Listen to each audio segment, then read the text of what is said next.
Muitos dos meus telespectadores já perceberam pelas imagens em que cidade nos encontramos. Bom, e para os que ainda não perceberam, eu vou dar mais uma indicação. É o famoso Galo. Acho que toda a gente sabe que em Portugal a terra do galo é Barcelos. Bom, este galo que eu lhes estou a mostrar é um galo já muito turístico, com os coraçõezinhos nas asas. Ninguém tem coração na asa, e com uma crista muito grande.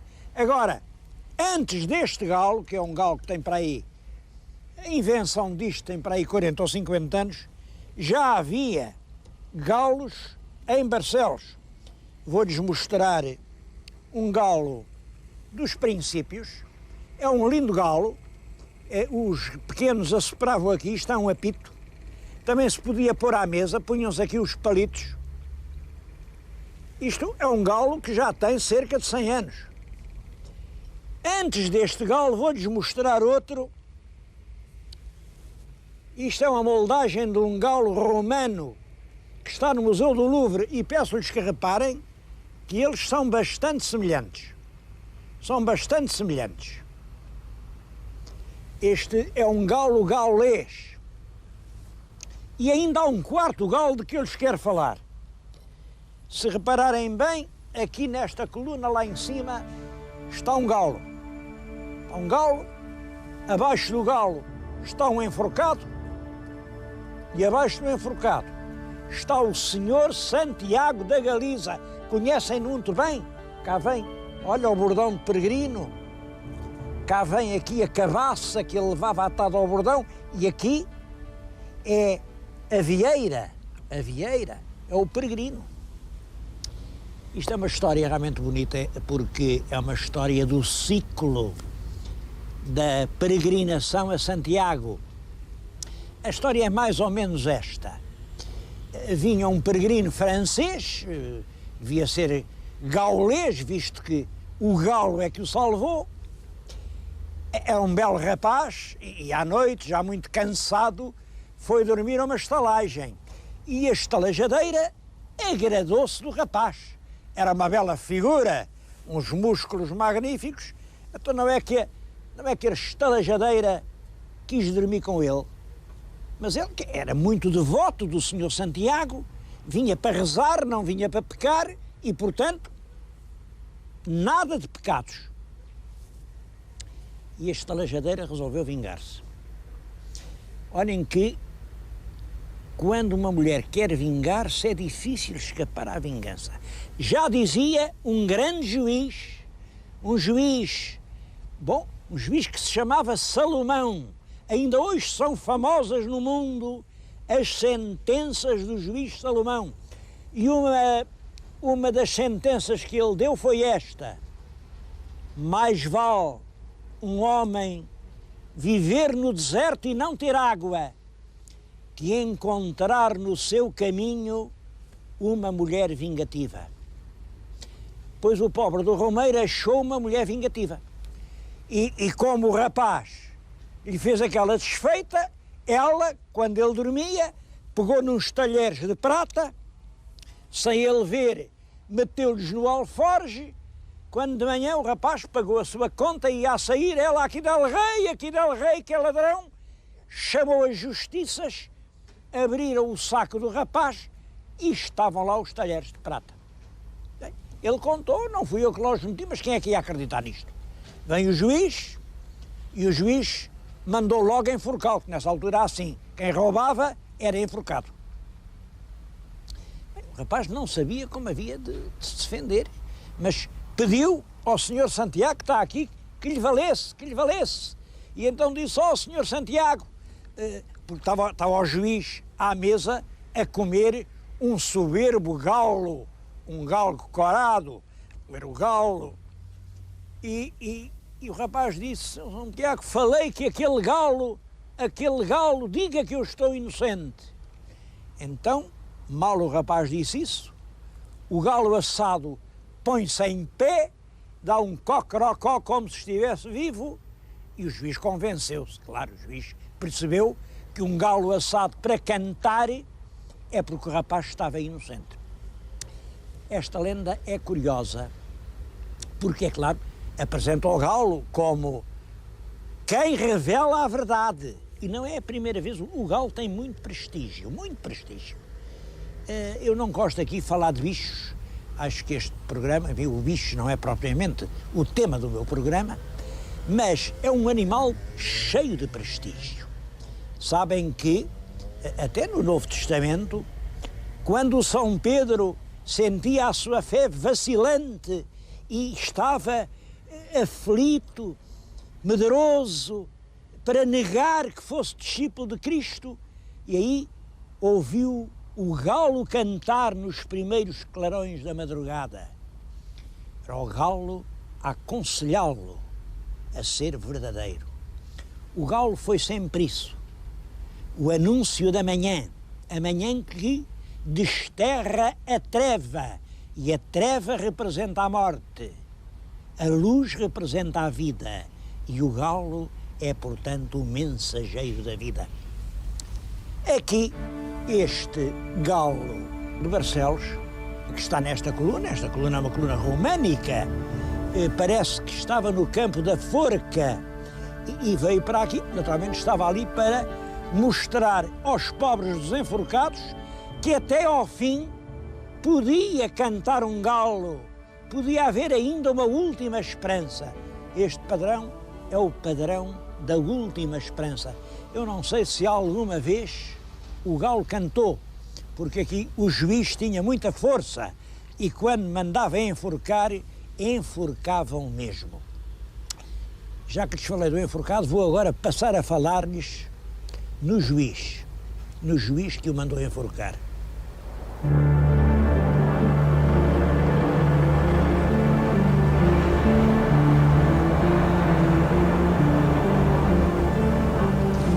É aqui a casa que agora está na nossa frente, o famoso Solar dos Pinheiros, era a casa do juiz, era o ouvidor do Conde de Barcelos, Dr. Pedro Esteves, que vivia ali. Bom, e a mim faz-me uma certa espécie. Como é que um magistrado pode fazer uma casa tão grande? Uma casa enorme, com 2 torres, aquilo parece mais o palácio do Marquês que a modesta residência do magistrado. Bom, seja como for, era a casa do juiz. Não é por isso que eu não gosto assim de juízes com casas muito grandes, não gosto. Agora, vou-lhes falar nisto, é porque isto tem um pormenor que revela um dos aspectos de crendice, de superstição, de falta de sentido crítico. Impressionante. Vê junto, não sei se vê na linha do telhado, há um pormenor, o pormenor representa exatamente isto. Um homem que tem barbas e que está com as mãos, num ato de desespero, a arrancar a barba. Isto de puxar pelas barbas, de se pelar, era um sinal de desgosto, de amargura e de luta, era um sinal medieval. Quando uma pessoa queria mostrar um grande desgosto, puxava pelas barbas e pelos cabelos. É, portanto, um homem desesperado que além se representa. Qual é a lenda? A lenda é esta, dizem que aquilo é o Barbadão. Ora, o Barbadão era um sapateiro de Veiros no Alentejo. Tinha uma filha muito bonita, a Inês Pires.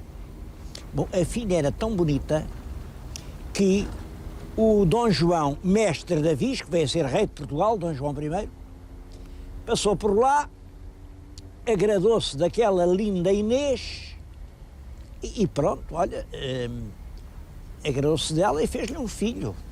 Fez-lhe um filho que veio a ser o Conde de Barcelos, Dom Afonso, que depois de Conde de Barcelos foi feito Duque de Bragança, porque esse filho do mestre da Viz e da linda menina de Veiros, filha do Barbadão, esse menino veio a casar com uma filha do condestável Dom Nuno Álvares Pereira, e foi essa a origem da Casa de Bragança, que veio a reinar em Portugal. Bom, pois bem, a lenda é que este homem desesperado representa o sapateiro de Veiros, indignado com a injúria que o mestre fez de ir para a cama com a filha dele. Vejam, isto conta-se ainda hoje, é isto que vem nos guias turísticos. Reparem, este o homem que fez o palácio, era aqui um vassalo do Conde de Barcelos. O Conde de Barcelos é certo que pelo lado da mãe era neto do Barbadão, do sapateiro. Mas também é certo, pelo lado do pai, Dom João I, era neto de El Rei Dom Pedro. Era, portanto, um homem de sangue real. E não gostava nada que lhe falassem do outro lado. Era uma injúria lembrar-lhe que era neto de um sapateiro. Era, portanto, impossível, completamente impossível, que o magistrado ao seu serviço fosse pôr aqui, na face da sua casa, a lembrança do Barbadão. Era a única coisa que aquilo não pode ser, é o sapateiro de Veiros. Apesar desta evidência, ainda hoje se conta a mesma história. Aquele homem desesperado a arrancar as barbas é o pobre sapateiro do Alentejo, cheio de desgosto para a desonra da filha.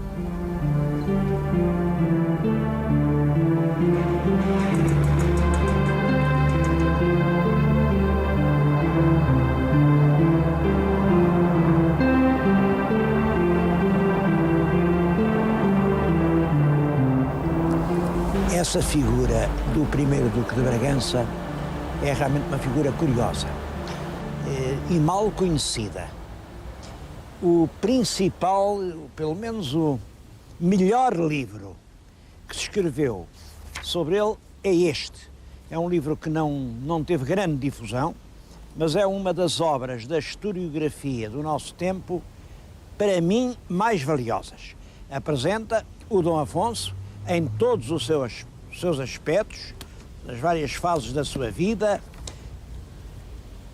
O único aspecto que eu agora queria recordar é já uma altura em que ele era velho, porque, como já lhes disse, ele casou com uma filha do condestável Nuno Álvares Pereira, e daí teve 3 filhos. O mais velho era o Conde de Orém, um homem muito orgulhoso, que morreu solteiro. O segundo era o Conde de Arraiolos, que vem a ser o segundo Duque de Bragança, Dom Fernando, e a terceira, uma Dona Isabel. Uma Dona Isabel casou com o infante Dom João e ficou ligada, claro, à família real portuguesa.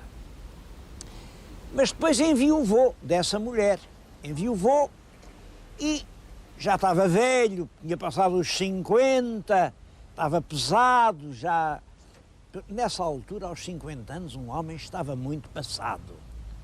Quando o pai, Dom João I, quis que ele casasse com uma jovenzinha de 12 anos, uma menina apenas saída da infância, uma menina que era a Dona Constança de Noronha. É essa mulher que o povo chamou durante longo tempo a Condessa Santa. Condessa porque era Condessa de Barcelos. Depois, quando o marido foi feito duque pelo infante Dom Pedro, ela ficou Duquesa de Bragança. Mas é curioso, ela própria nunca disse que era Condessa. O povo de Guimarães, onde ela viveu uma grande parte da vida, sempre a conheceu por Condessa, a Condessa Santa. Vejam a história de uma menina de 12 anos, casada com um velho já inválido, que não teve já filhos dele, com os enteados da idade dela. Penso que até o Dom Afonso, Conde de Orém, era mais velho do que ela, o Dom Conde de Arraiolos andaria pela idade dela. Nunca gostaram dela, porque é claro, quem é o filho que gosta ver o pai velho casado com uma senhora nova, nunca gostaram dela. E ela viveu tristemente numa completa solidão. O marido morreu e ela sobreviveu-lhe longamente. Tinha uma grande fortuna e toda a vida, tudo quanto tinha, o deu aos pobres. Andava por estes caminhos aqui do Minho, de aldeia em aldeia. Andava com criados, levavam para o Palácio de Guimarães os doentes, os leprosos. Recebia ali os peregrinos de Compostela. Ela conhecia os peregrinos, passavam muito nesta ponte. Era ali que ela lhes matava a fome e lhes sarava as chagas. Ela própria, aquele jardim que hoje está diante do palácio, fez ali um horto com plantas medicinais e tinha médicos físicos que, com aqueles bálsamos, curavam todas as feridas e consolavam todas as misérias. Viveu inteiramente assim a vida inteira. Morreu com fama de santa. Eu estou-lhes a dizer isto, como os meus telespectadores sabem, os meus programas são gravados com muitas semanas antes de serem exibidos. Estou-lhes a contar esta história de uma princesa que foi santa e viveu inteiramente para os desgraçados, numa altura em que o mundo está comovido com duas histórias de generosidade. Uma, a princesa de Gales, que morreu tragicamente faz agora poucos dias. Outra, a Madre Teresa de Calcutá, que está ainda a aguardar o funeral, que será dentro de 3 dias. Ambas foram santas, tão santa como a nossa Duquesa de Bragança. Às 3 se pode aplicar o título daquela canção que o Elton John cantou. Uma canção que em português quer dizer mais ou menos isto: a chama e a ventania. A chama é a caridade pessoal quem a acende, mas é a ventania que a apaga ou a conserva. E a nossa Princesa Santa, a ventania, foi adversária. Quando morreu, não tinha filhos, não tinha amigos, não tinha partido, não tinha imprensa, não tinha ninguém que falasse dela e caiu no mais completo esquecimento. Eu acho que foi a Providência que colocou esta minha vinda a Barcelos neste momento em que toda a Europa culta está tão comovida. Venho também lembrar uma vela de santidade que ardeu aqui no Minho e que o vento do tempo apagou.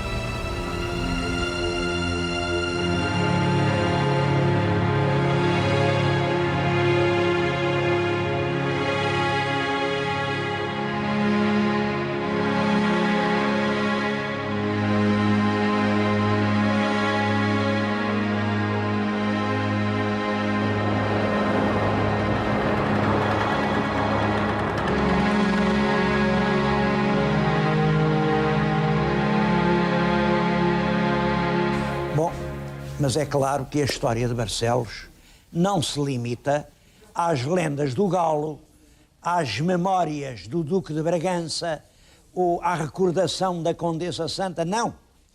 E é uma história que merece ser recordada. Esta terra das origens pouco se sabe. É certo que no século XII Afonso Henriques já lhe dá um foral. No século XIII, isto é bastante rico para que o rei Dom Dinis tenha feito aqui a cabeça do primeiro condado português. A primeira vez que houve um condado com terra é o Condado de Barcelos. E o Dom Dinis faz isso para dar esse título de Conde de Barcelos ao principal fidalgo da sua corte, ao Mordomo Mor. Mordomo Mor é o primeiro dignitário da Corte Real. Bom, devo dizer que é um fator negativo, porque desde o momento em que isto é um condado, as rendas vão para o conde e tudo quanto isto produz sai da terra e vai para a casa condal. É claro que os condes não residem aqui. Em todo o caso, e apesar de Barcelos sofrer a pressão da vizinhança de Braga, a ilustre Braga dos arcebispos, ou de Guimarães, uma cidade com uma forte burguesia, ou estar perto do litoral, apesar disso, Barcelos cresce constantemente e dá-se esta coisa estranha. Em 1928, como sabem, em 1928, é no primeiro pós-guerra, é um período de grande declínio de toda a economia em Portugal, tudo parece descer, menos Barcelos. É em 28 que sai um decreto que diz isto: atendendo a que Barcelos tem uma população e um desenvolvimento urbano e industrial superior a algumas cidades do país, a vila de Barcelos é elevada a cidade. É curioso como é possível, em 28, Barcelos estar a progredir. E a resposta está nisto: a gente de Barcelos. Eu vim falar-lhes propositadamente aqui, neste lugar, é um centro de artesanato. Dizem, aqui há muito barro. Oh, meninos, barro há em toda a parte. Aqui, além de barro, há talento. Eu peço que reparem, eu estou aqui junto de algumas peças.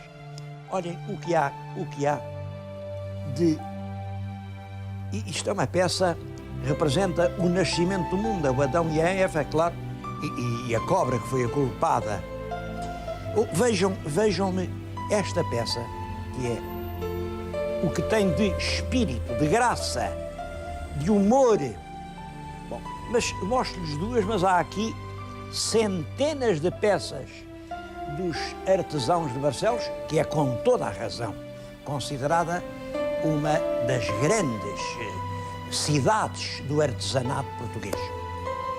E o que se dá com o artesanato dá-se com muitas outras coisas. Barcelos vive hoje de numerosas pequenas empresas ou médias de tecelagem. Tecelagem de quê? De fibras que aqui não há, de atividades comerciais individuais. Não são grandes capitais, aqui não há minas, não há ouro, não há prata. Há uma riqueza maior. Há a gente de Barcelos.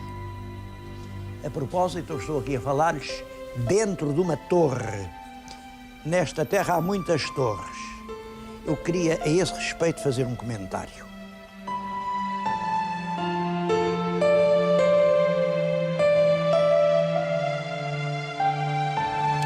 Não vamos agora ver as outras torres, porque, no fundo, elas são todas iguais.